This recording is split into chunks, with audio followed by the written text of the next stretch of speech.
Hello everyone, this is विनय महेश्वरी। तो आज का जो लेक्चर होने वाला है उस पे अपन डिस्कस करने वाले हैं केस स्टडी का जो सीरीज है उसको कंटिन्यू करेंगे, जिसमें अपन डिस्कस करेंगे मैट्रिसेस का एक केस स्टडी और दो डिटर्मिनेंट का केस स्टडी। ठीक है, तो स्टार्ट करते हैं पहले मैट्रिसेस के केस स्टडी के साथ, जिसपे अपने को दिया हुआ है तीन स्टूडेंट है हमारे पास। कौन कौन है भैया? राम है, मोहन है, राम मोहन अंकित। हमारे पास कितने स्टूडेंट है? तीन स्टूडेंट है। ठीक है, जो एक स्टेशनरी शॉप पे जाते हैं क्या क्या लेने के लिए? नोटबुक लेने के लिए, पेन लेने के लिए और पेंसिल लेने के लिए। ठीक है, जिसमें राम जो हमारे पास है वो परचेस करता है 2 दर्जन नोटबुक, 1 दर्जन पेन और 4 पेंसिल। और मोहन परचेस करता है 1 दर्जन नोटबुक, 6 पेन और 8 पेंसिल। और अंकित परचेस करता है 6 नोटबुक, 4 पेन एंड 6 पेंसिल। ठीक है, और उन जो नोटबुक उन्होंने परचेस किया उनकी कॉस्ट क्या है? 15 रुपीज। पेन की कॉस्ट है 4.50, पेंसिल की कॉस्ट, सॉरी नहीं, नोटबुक की कॉस्ट है 15 रुपीज, पेन की कॉस्ट है 4.50, पेंसिल की कॉस्ट है 1.50। ठीक है, तो सिंपल सा यहाँ पे पहले आप एक काम कर लो। पहले आप ए और बी मैट्रिक्स डिफाइन कर लो। ठीक है, ए और बी मैट्रिक्स आप पहले डिफाइन कर लो। ए मैट्रिक्स पे आप रख लो राम, मोहन और तीसरा भैया कौन है? अंकित। इनको रख लो। और जो बी मैट्रिक्स है उस पे आप रख लो कॉस्ट को। किसकी किसकी कॉस्ट को? पेंसिल, नोटबुक और पेन की। ठीक है, तो पहले काम करते हैं अपन ए मैट्रिक्स को डिफाइन कर लेते हैं। ए मैट्रिक्स को पहले अपन डिफाइन करते हैं। ठीक है, तो ए मैट्रिक्स पे मेरे पास क्या क्या आ जाएगा? नोटबुक है, पेन है और पेंसिल है। नोटबुक, पेन और उसके बाद पेंसिल। ठीक है, सबसे पहले अपन ले लेते हैं राम भैया को। किसको ले लेते हैं? राम भैया को। दूसरे पे ले लेते हैं मोहन जी को। तीसरे में ले लेते हैं अंकित भैया को। खत्म। अब इन्होंने कितना नोटबुक, कितना पेन और कितना पेंसिल परचेस किया उसको लिख लेते हैं। राम बाबू ने परचेस किया भैया 2 दर्जन नोटबुक। 2 दर्जन का मतलब क्या होता है? 24 पीसेस नोटबुक। क्लियर ये चीज? 1 दर्जन पेन मतलब 12 पेन। पेंसिल कितने परचेस किए? 4 पेंसिल। खत्म। फिर मोहन बाबू ने परचेस कितना किया? मोहन बाबू ने परचेस किया 1 दर्जन नोटबुक मतलब 12। ठीक है, फिर उसके बाद में 6 पेन। मोहन कहाँ गया रे? 6 पेन, यस। Then 8 pencils. खत्म मोहन का भी। अंकित ने परचेस किया 6 नोटबुक, 4 पेन और 6 पेंसिल। खत्म। अब बी मैट्रिक्स एक डिफाइन कर लो जहां पे अपन बात करेंगे प्राइस का। ठीक है, नोटबुक का, पेन का और पेंसिल का प्राइस के बारे में अपन बात करेंगे। कितना कितना दिया हुआ? नोटबुक का प्राइस दिया हुआ आपको 15 रुपीज। ठीक है, नोटबुक का प्राइस हो गया ये। और उसके बाद में पेन का दिया हुआ आपको 4.50। ये हो गया भैया पेन का। पेंसिल का दिया हुआ भैया कितना? 1 पॉइंट, सॉरी यहाँ पे मैंने पेंसिल लिख दिया। पेंसिल का दिया हुआ कितना? 1.50। ये हो गया भैया पेंसिल। खत्म, काम खत्म अपना। मैट्रिक्स डिफाइन कर लिया। अब आ जाओ आप केस स्टडी के क्वेश्चन के अंदर। पहला क्वेश्चन आपको क्या दिया हुआ है? अच्छा, पहले एक और काम कर लो, क्वेश्चन पे आने के से पहले भी एक और काम कर लो। आप जो ए और बी मैट्रिक्स है उनका ऑर्डर पे डिफाइन कर लो। ए मैट्रिक्स का ऑर्डर हो गया 3x3। बी मैट्रिक्स का ऑर्डर हो गया आपका 3x1। खत्म, 3 रो 1 कॉलम। पहला जो सवाल हमारे पास है, क्या दिया हुआ? The order of matrix B representing the price of 3 item. बाबा रे बाबा, इतना टफ सवाल! क्या होगा इसका आंसर? ए ऑलरेडी हम लोगों ने कर लिया 3x1। दूसरा सवाल क्या है? The order of matrix A representing items purchase by 3 student. मतलब ए मैट्रिक्स का आपको ऑर्डर पूछ रहा है। ए मैट्रिक्स का ऑर्डर क्या होगा? 3x3। 3x3 कौन सा ऑप्शन है? ऑप्शन डी, सॉरी नॉट ये, option C, 3x3। Next, third question अपने को क्या दिया हुआ है? The order of product A B. A B को अगर आप प्रोडक्ट करते हो, ए बी को मल्टीप्लाई करते हो तो आपके पास क्या ऑर्डर का मैट्रिक्स आएगा? देखिए, ए बी का ऑर्डर दिया हुआ है 3x3, सॉरी ए का ऑर्डर दिया हुआ है 3x3, बी का दिया हुआ है 3x1। ये 3 3 खत्म। तो आपके पास रिजल्टिंग ऑर्डर ए बी का क्या आ जाएगा? 3x1, which is option C. Clear ये चीज? या ये हमारे पास ऑप्शन सी। नेक्स्ट हमारे पास सवाल है नंबर 4 पे कि भैया बिल अमाउंट बताओ राम का, ठीक है। और उसके साथ साथ दूसरा जो सवाल है उस पे दिया हुआ टोटल बिल अमाउंट बताओ तीनों स्टूडेंट का। तो एक काम करो, सबसे बेस्ट बताओ, तो एक काम करो, आप तीनों स्टूडेंट का ही बिल निकालो, ठीक है। तो पहले हम बेसिकली अपने को क्या करना है, ए और बी दोनों को मल्टीप्लाई करना है, ठीक है। तो ए मैट्रिक्स पे अपने को क्या दिया हुआ है, 24, 12, 4। फिर इसके अंदर बी मैट्रिक्स, सॉरी इसको पूरा कंप्लीट कर लेते हैं, 6, 8, 6, 4, 6। और बी मैट्रिक्स पे हमारे पास है 15, 4.5, 1. खत्म कहानी। अब इनको आप पहले काम करो, मल्टीप्लाई कर लो, ठीक है। 24 × 15 प्लस 12 × 4.5 प्लस 4 × 1.5, ठीक है। ये हो गया अपना राम का, ये प्राइस हो गया राम का, ठीक है। फिर नेक्स्ट 12 × 4.5 प्लस 6 ये क्या कर रहा हूं मैं, 12 × 15, 12 × 15 प्लस 6 × 4.5 प्लस 8 × 1.5, खत्म। ये हो गया मोहन का। नेक्स्ट 6 × 15 प्लस 4 × 4.5 प्लस 6 × 1.5, खत्म। ये हो गया अंकित का। Clear aches. अब इसको जब कैलकुलेट करते हैं तो हमारे पास क्या क्या आएगा, 24 × 15 प्लस 12 × 4.5 प्लस 4 × 1.5, जब अपन कैलकुलेट करते हैं तो हमारे पास आएगा 420 रुपीज। ये ऑलरेडी मैंने कैलकुलेट कर रखा था, ठीक है।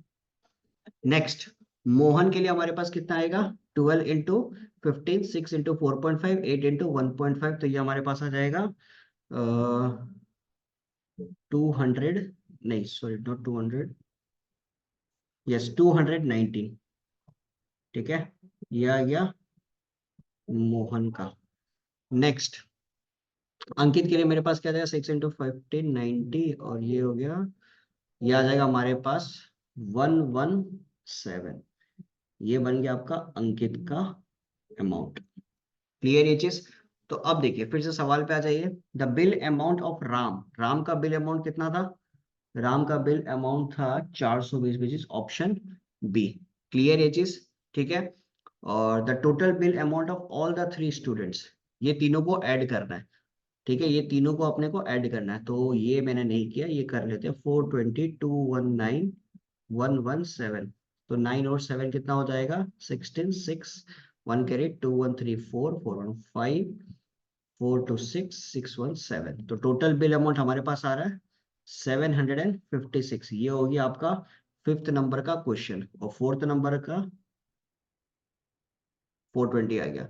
5th नंबर का हमारे पास क्या आ गया, 756। 756 कौन सा ऑप्शन है भैया, ऑप्शन डी। क्लियर है। तो 7th नंबर का आ गया option D, sorry not 7th number का, 5th नंबर का आ गया हमारे पास ऑप्शन डी। और 4th नंबर का आ गया हमारे पास 420, which is option B. Clear ये चीज। तो इस तरीके से अपने को करना है मैट्रिसेस का केस स्टडी। क्लियर, कोई दिक्कत इसके अंदर, एकदम आसान केस स्टडी था, ठीक है। कोई भी अगर आपको डाउट हो, डिस्क्रिप्शन बॉक्स में मेरा नंबर आपको मिल जाएगा, आप आराम से मेरे को कनेक्ट कर सकते हो व्हाट्सएप पे, ठीक है। तो नेक्स्ट केस स्टडी हमारे पास है क्रैमर्स रूल का फ्रॉम डिटरमिनेंट, जो दिया हुआ है, 2 institution decided to award their employees for 3 values of resourcefulness, competence or determination in the form of prizes at the rate of X, Y, Z respectively. The first institution decided to award respectively 4, 3 and 2 employees with total prize money of 37,000. Second ने दिया 5, 3 and 4 employees को 47,000 के लिए, और all the 3 prizes per person together amount to rupees 12,000। ये तो बहुत ज्यादा आसान है इसको बनाना, ठीक है। तो पहला जो हमारे पास इक्वेशन आएगा वो क्या हो जाएगा, 4x, ठीक है। पहला 4, 3 और 2 यूनिट्स है ना, तो 4x plus 3y plus 2 z is equal to, पहले वाले को कितने पैसे दिए 37,000, सो इट विल बी 37,000। ठीक है, सॉरी ये ढक गया। नेक्स्ट हमारे पास है कितने यूनिट्स, 5, 3 एंड 4 यूनिट्स है। So it will be 5x plus 3y plus 4z is equal to, कितने पैसे दिए 47,000, सो इट विल बी 47,000। खत्म। नेक्स्ट हमारे पास है all the three prizes per person together amount to rupees इतना, तो मतलब x plus y plus z is equal to आपके पास कितना आ जाएगा 12,000 रुपीज। क्लियर, ये बन गया अपना इक्वेशन। पहला सवाल क्या पूछा है, पहला सवाल लीनियर इक्वेशन ही बनाने बोला है, तो ये हो जाएगा अपना ऑप्शन ए। दूसरा सवाल हमारे पास है the value of the determinant.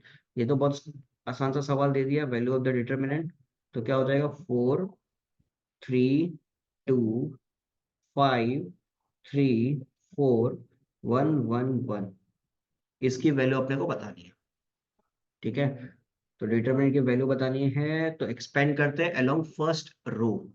First row के अलोंग एक्सपेंशन करते हैं तो हमारे पास आ जाएगा 4। देन लिखेंगे अपन, देखिए फर्स्ट रो के अलोंग फर्स्ट एलिमेंट को एक्सपेंड करते हैं, फर्स्ट रो और फर्स्ट कॉलम को आप डिलीट कर दो, बचा क्या 3, 4 और 1, 1, 3, 4, 1, 1 माइनस 3। तो सेकंड एलिमेंट के लिए करेंगे तो सेकंड कॉलम और फर्स्ट रो एलिमिनेट कर दो, बचा आपके पास 4, 5, 4, 1, 1, 5, 4, 1, 1। नेक्स्ट प्लस 2 लिखो। थर्ड एलिमेंट के लिए जब अपन करेंगे तो हमारे पास क्या होगा, थर्ड कॉलम और फर्स्ट रो को आप एलिमिनेट कर दो, बचा आपके पास 5, 3, 1, 1। ठीक है, 5, 3, 1, 1। अब कैलकुलेशन कर लेते हैं, तो क्या आ जाएगा 4, it will B 3 minus 4, next -3, तो ये हो जाएगा 5 माइनस 4 प्लस 2, 5 माइनस 3, तो आपके पास क्या आ जाएगा 3 माइनस 4 होता है -1, -1 इंटू 4, -4, 5 माइनस 4 हो गया 1, so it will B -3, 5 minus 3 होता है 2, 2 प्लस 2 हो गया 4, तो +4 -4 खत्म, आंसर आ गया हमारे पास -3। क्लियर है, तो ये था सेकंड नंबर का आंसर, कितना दिया हुआ -3, which is option C. Done. Next तीसरा सवाल हमारे पास है the linear equation representing the given information has unique solution, 3 solution, infinitely many solution, no solution. देखिए वैल्यू ऑफ डिटरमिनेंट अगर आपके पास नॉट इक्वल टू 0 है तो there will be a unique solution. Value of determinant आपके पास not equal to 0, because आपके पास डिटरमिनेंट की वैल्यू कितनी आई है -3 आई है। अगर यदि नॉट इक्वल टू 0 है then it will be unique solution. Equal to 0 आती है देन हम लोग फर्दर चेक करते हैं, ठीक है, कि इनफाइनाइटली मेनी सोल्यूशन होगा या नो सोल्यूशन होगा। ठीक है, तो यहाँ पे आपके पास आंसर कितना हो जाएगा यूनिक सोल्यूशन, बिकॉज डिटरमिनेंट की जो वैल्यू नॉट इक्वल टू 0 है। फिर सवाल पूछा है using Cramer's rule find the value of x. और तीसरा सवाल, सॉरी फिफ्थ नंबर सवाल आपके पास है वाई और जेड की भी निकालनी। तो एक काम करते हैं, पहले सब वैल्यू निकाल ही लेते हैं। ठीक है, तो देखिए पहले डिटरमिनेंट हमारे पास आया हुआ है, कितना है वो -3, तो इसको निकालने की जरूरत नहीं है। तो डिटरमिनेंट ऑफ एक्स पहले निकाल लेते हैं। डिटरमिनेंट ऑफ एक्स निकालने के लिए क्या करना पड़ेगा, ये जितने टर्म्स हमारे पास है इनको 4, 5, 1 की जगह पुट कर दो, तो क्या आ जाएगा 37,000, फिर 47,000, 12,000। ठीक है, बाकी सब एक जैसे रहेंगे, 3, 3, 1, 2, 4, 1। कोई दिक्कत इसके अंदर, क्लियर है। अब इसको एक्सपैंड कर देते हैं, तो एक्सपेंड करते तो क्या आएगा 37,000, यहाँ पे डायरेक्टली लिख रहा हूँ मैं 37,000, 3 माइनस 4, फिर -3 करने से 47,000 -12 हो जाए 48,000। ठीक है, +2, +2 पे क्या आ जाएगा 47,000, एक मिनट, +2 पे 47,000 -36,000। ठीक है, तो 3 माइनस 4 होता है -1, so it will be -37,000, then 47,000 minus 48,000 होता है -1,000 और -3 मल्टीप्लाई होगा तो इट विल बी +3,000। 47,000 -36,000 ये होता है 11,000। 11,000 को 2 से मल्टीप्लाई करो तो आपके पास आ जाएगा 22,000। क्लियर ये चीज? तो फाइनली अगर जब हम लोग इसको सॉल्व करते हैं 22 + 3 हमारे पास आएगा 25,000। 25,000 -37,000 अगर अपन कैलकुलेट करते हैं सो इट विल बी -12,000। क्लियर? अब आपको x की वैल्यू निकालनी है तो x की वैल्यू क्या हो जाएगी, delta x divided by delta, मतलब determinant of x divided by determinant का वैल्यू, -12,000 डिवाइडेड बाय -3, ये खत्म। आपके पास वैल्यू कितनी आ गई x की, इट विल बी 4,000। तो x की वैल्यू मेरे पास आ रही है कितनी, 4,000। देख लेते हैं ऑप्शन क्या दिया हुआ है। यस, ऑप्शन ये है ऑप्शन डी। क्लियर ये चीज एक बार चेक कर लेते हैं बुक से। Yes, option D will be the correct answer. ठीक है, नेक्स्ट नेक्स्ट अपन फोकस करते हैं y और z पे। तो डेल्टा y के लिए लिख लेंगे, क्या आ जाएगा हमारे पास।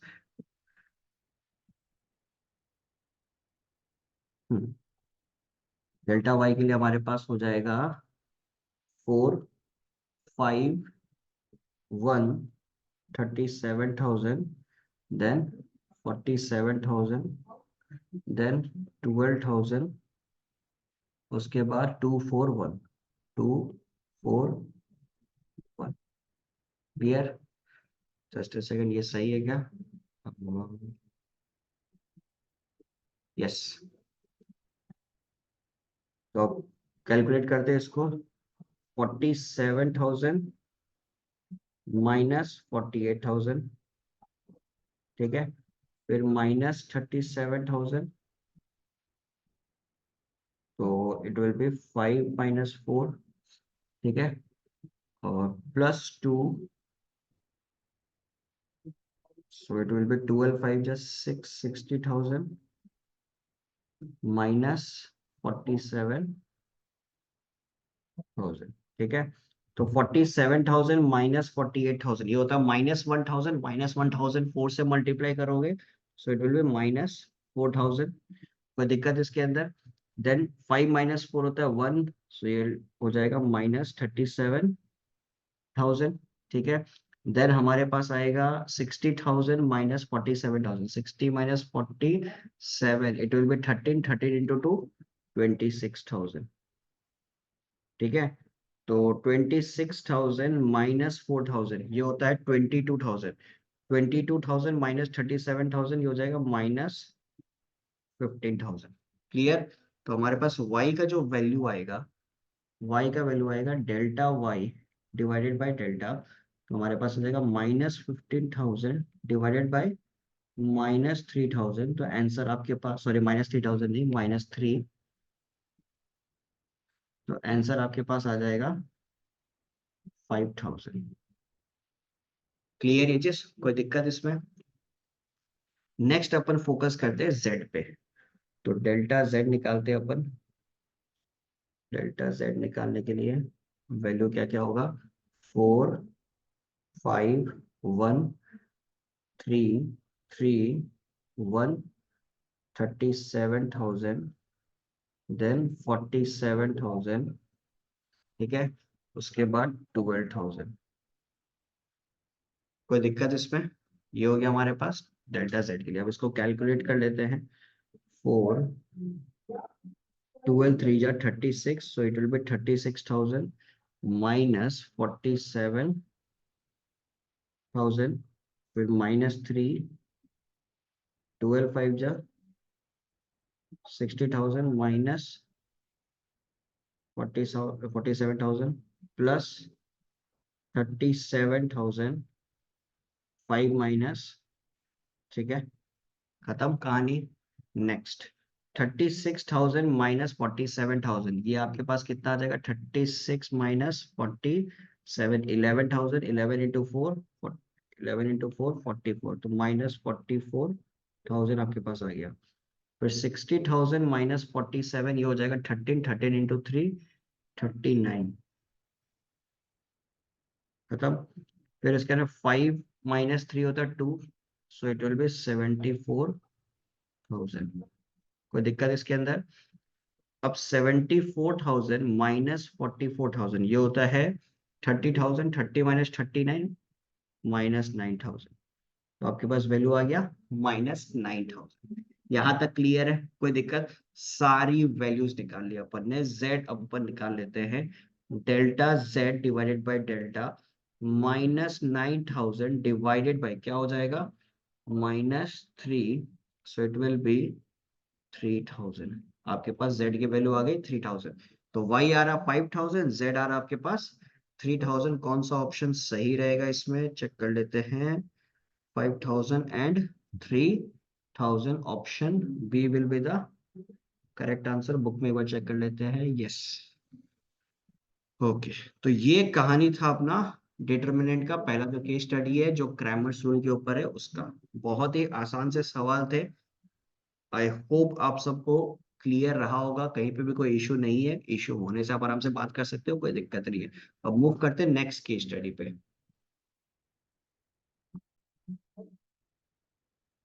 नेक्स्ट केस स्टडी अपना है मार्टिन रूल के ऊपर। यहाँ पे क्या दिया हुआ है? Two schools P and Q want to award their selected students on the values of discipline, politeness and punctuality। ठीक है? The school P wants to award X each, rupees X each, rupees Y each and rupees Z each। ठीक है? For the three respective values to its 321 students with a total awarded money of 1,000 rupees। ठीक है? और Q देना चाहता है 15 रुपया, 1,500 रुपया, जो कि है 4, 1 और 3 स्टूडेंट के लिए। ठीक है? और total amount award for one prize of each value is rupees 600। ठीक है? अब इसके ऊपर सबसे पहले तो आप क्या करो, ए और बी मैट्रिक्स को डिफाइन करो। ठीक है? ए और बी मैट्रिक्स को डिफाइन करने से पहले भी एक काम करो, पहले इक्वेशन फॉर्म कर लो, वो ज्यादा इजी रहेगा। तो इक्वेशन जब अपन फॉर्म करते हैं, पी स्कूल के बारे में बात करेंगे तो क्या हो जाएगा हमारे पास इक्वेशन, वो लिख लेते हैं। ठीक है? सबसे पहले अपन इक्वेशन लिख लेते हैं।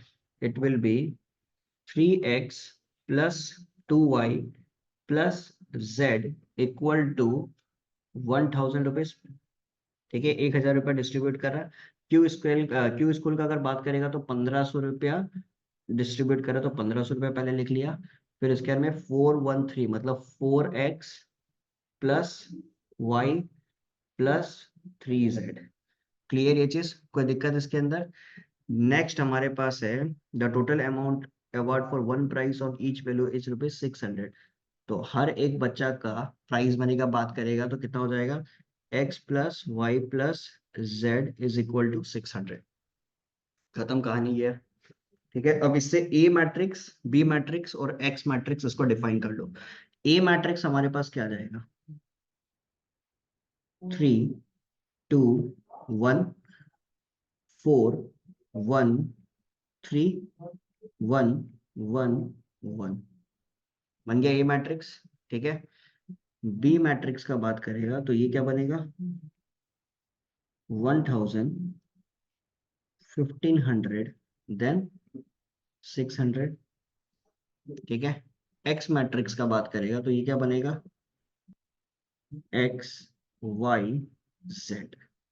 क्लियर? अब अपना रूल क्या कहता है? रूल बोलता है कि भैया ए एक्स इज इक्वल टू क्या होगा? बी के बराबर। ए का मैट्रिक्स क्या है हमारे पास? 3 2 1 4 1 3 1 1 1। एक्स मैट्रिक्स हमारे पास है एक्स वाई जेड। बोलो समझ में आया कि नहीं आया? बी मैट्रिक्स क्या है हमारे पास? 1,000 1,500 और 600। क्लियर है ये चीज? यहां तक कोई इशू है? यहां तक सब कुछ समझ में आ रहा है? कोई भी दिक्कत नहीं है? ठीक है? तो पहला जो सवाल है उसका आंसर ऑलरेडी आ चुका है। पहला सवाल है what is the matrix equation representing the above situation? तो option A will be the correct answer. कोई दिक्कत इसके अंदर? क्लियर है ये चीज? अब बाकी जो 3 सवाल हमारे पास है उसमें दिया हुआ है what is the value of X, what is the value of Z, what is the value of Y. तो एक्स वाई जेड इन तीनों की वैल्यूज अपने को बतानी है। तीनों का आंसर एक ही जगह से आ जाएगा। पहले आप क्या करो, तीनों निकालने के लिए आपको ए इनवर्स निकालना ही पड़ेगा, तो निकाल लेते हैं। चलिए, सिचुएशन क्या है हमारे पास, A X is equal to B. तो इससे अपन क्या लिख सकते हैं, x equal to A inverse B. x क्या रिप्रेजेंट कर रहा है, एक्स वाई जेड वैल्यूज को। बी मैट्रिक्स ऑलरेडी हम लोगों ने बना रखा है। अब दिमाग कहां लगाना है, ए इनवर्स फाइंड करने के लिए अपने को दिमाग लगाना है। ठीक है, अब ए इनवर्स कैसे निकलेगा, देखिए ए इनवर्स निकालने के लिए क्या करना पड़ेगा, adjoint of A divided by determinant of A. सही है, adjoint of A divided by determinant of A. बोलो समझ में आ रहा है कि नहीं आ रहा है, क्लियर है यहां तक, सही है। ठीक है, अब इसमें भी सबसे पहले आप एक काम करो, डिटरमिनेंट ऑफ ए निकालो। ठीक है, तो डिटरमिनेंट ऑफ ए अपन पहले निकालें। ए का वैल्यू क्या होगा, 321 413, 321 413, देन 1 1 1 1 1 1। सही है, निकाल लेते इसकी वैल्यू। 3 1 into 1 1 -3 -2 4 -3 +1 4 -1। क्लियर है ये चीज। तो 1 - 3 कितना होता है, -2 -2 into 3 -6। ठीक है, 4 - 3 1 -2 हो जाएगा, 4 - 1 3 हो जाएगा 3। तो -6 +2, सॉरी -6 -2 +3, तो फाइनली मेरे पास आंसर आ जाएगा -5। तो डिटरमिनेंट की वैल्यू मेरे पास क्या आ रही है, -5 आ रही है। खत्म कहानी, अपने को डिटरमिनेंट का वैल्यू निकालना था, खत्म। अब कोशिश करते हैं एडजॉइंट ऑफ ए निकालने की। कोशिश क्या करना है, निकालना है ये वैल्यू। ठीक है, तो एडजॉइंट ऑफ ए निकालते हैं। ओके, अब एडजॉइंट निकालने के लिए भी थोड़ा सा अगर अपन पीछे जाए तो ये समझ में आता है कि एडजॉइंट निकलता कैसे था, कि भैया जो भी आपका को फैक्टर रहेगा, पहले आप निकालो को फैक्टर्स को। को फैक्टर निकालने के बाद में उसका ट्रांसपोज कर दो, वही तो है एडजॉइंट। ठीक है, एक बार लिख भी देता हूं अगर कोई भूल गया तो। एडजॉइंट ऑफ ए के लिए क्या करेंगे, ट्रांसपोज ऑफ को फैक्टर। अब यहाँ पे कुछ महारथी ऐसे भी होंगे कि वो बोलेंगे भैया को फैक्टर निकालना मैं भूल गया। कोई दिक्कत नहीं है, को फैक्टर भी निकालेंगे अपन एक एक करके। चलो, उसके लिए ए मैट्रिक्स पे पहले सारे एलिमेंट्स लिख लेते हैं। 3 2 1 4 1 3 1 1 1। ठीक है, डन। अब सबसे पहले को फैक्टर के बारे में बात करेंगे, तो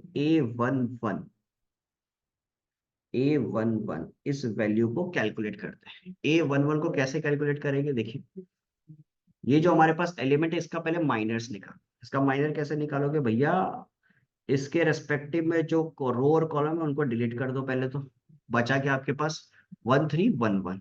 ठीक है, बचा क्या आपके पास, 1311।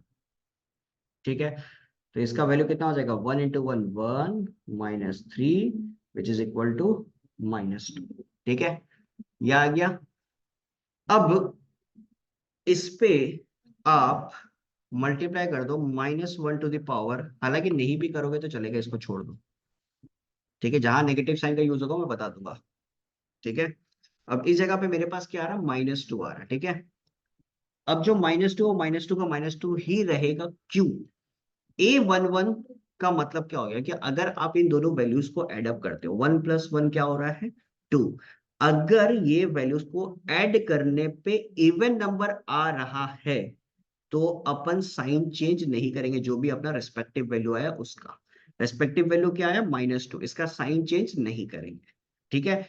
अगर ये दोनों नंबर को मल्टीप्लाई करने पे ऑड नंबर आता है तो अपन साइन को चेंज कर देंगे, नेगेटिव का बन जाएगा पॉजिटिव, पॉजिटिव का बन जाएगा नेगेटिव, खत्म कहानी, एकदम इजी। सिमिलरली जितने भी हमारे पास 9 एलिमेंट्स है, हर एक का को फैक्टर निकालेंगे। तो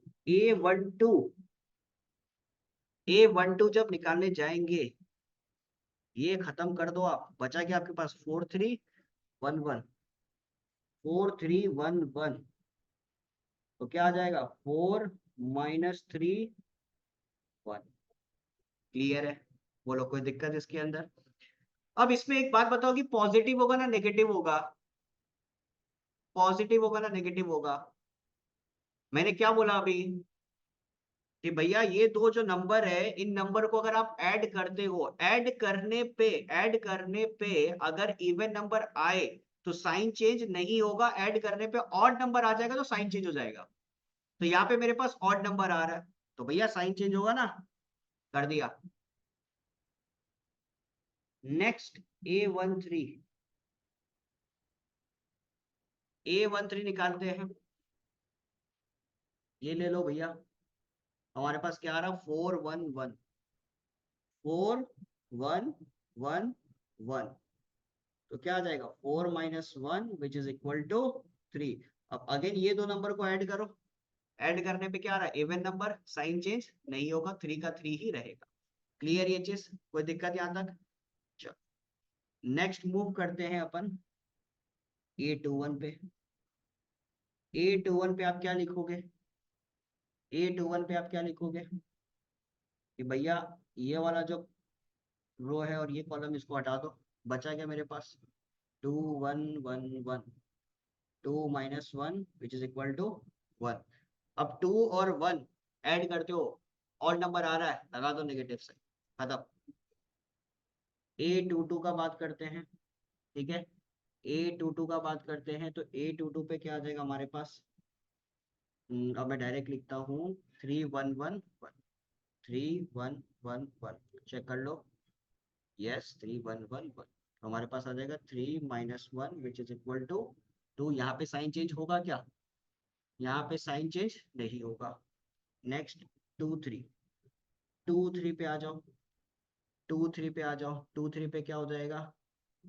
सेकेंड रो गया, लास्ट कॉलम गया, तो बचा मेरे पास 3211, 3211, तो 3 - 2 विच इज इक्वल टू 1। यहाँ पे नेगेटिव साइन लगेगा, यस, बिकॉज ऑड नंबर है। लास्ट कॉलम अपना बचा हुआ है 31, 31 के लिए क्या होगा? 31 के लिए क्या होगा? 31 के लिए पहला कॉलम को हटा दो, थर्ड रो को हटा दो, बचा क्या मेरे पास 2113, 2113, so it will be 3 to the 6, 6 - 1 which is equal to 5। कोई दिक्कत? साइन चेंज होगा नहीं होगा, इवन नंबर है। A32, A32 पे क्या आएगा भैया? इसके लिए आप हटा दो सेकंड कॉलम और लास्ट वाला रो, तो आएगा 3143, 3143, ठीक है। तो क्या आ जाएगा, 3 3 जा 9, 9 - 4 -5, सॉरी 9 - 4 5, माइनस भी लगेगा बिकॉज ऑड नंबर है, ठीक है। नेक्स्ट A33 लास्ट, इसके लिए क्या आएगा मेरे पास? लास्ट कॉलम हटा दो, लास्ट रो हटा दो, 3241 आ गया, 3241, 3241, 3241, ठीक है। तो ये हो जाएगा 3 - 8 which is equal to -5, sign change नहीं होगा, नेगेटिव का नेगेटिव रहेगा। बोलो कोई दिक्कत? आ गया अपना सब कोफैक्टर्स, ठीक है। तो एक बार सबको बढ़िया से सजा के लिख लो, ठीक है। कोफैक्टर को बढ़िया से सजा के लिख लो, क्या आ जाएगा हमारे पास, देखते हैं। A11 था ना, A11 -2 आया था, ठीक है। A11 यस -2 आया था, A12 -1, फिर 3 -1 आया, फिर 3 आया, फिर -1 आया, ठीक है। यस -1 आया, 2 आया, -1 आया, 2 आया, -1 आया, देन 5 आया, -5 आया, -5 है। ठीक है, एक काम करो, इसको ऐसे लिखो, एडजॉइंट ऑफ ए। ठीक है, ट्रांसपोज से इसके कोफैक्टर तो लिख ही दिया मैंने, यहाँ पे ट्रांसपोज का साइन बैठा दो। ट्रांसपोज का जब साइन बिठाते हैं तो क्या समझ में आता है कि भैया रो कॉलम में बदल जाएगा और कॉलम रो में बदल जाएगा। ठीक है, बदल दो फिर। -2, -1, 3, -1, 2, -1, 5, -5, -5। खत्म कहानी। ये आ गया अब हमारे पास प्रॉपर एडजॉइंट ऑफ ए। खत्म। अब क्या चाहिए था आपको? इनवर्स ना, इनवर्स ही तो चाहिए। इनवर्स के लिए क्या बोला था? Adjoint of A divided by determinant of A. तो एडजॉइंट आपके पास आ चुका है, -2, -1, 5, -1, 2, -5, 3, -1, -5 डिवाइडेड बाय डिटर्मिनेंट का वैल्यू कितना था हमारे पास? एक बार चेक कर लेते हैं। डिटर्मिनेंट का वैल्यू तो आई थिंक -5, यस -5। तो -5 आप यहाँ पे लगा दो।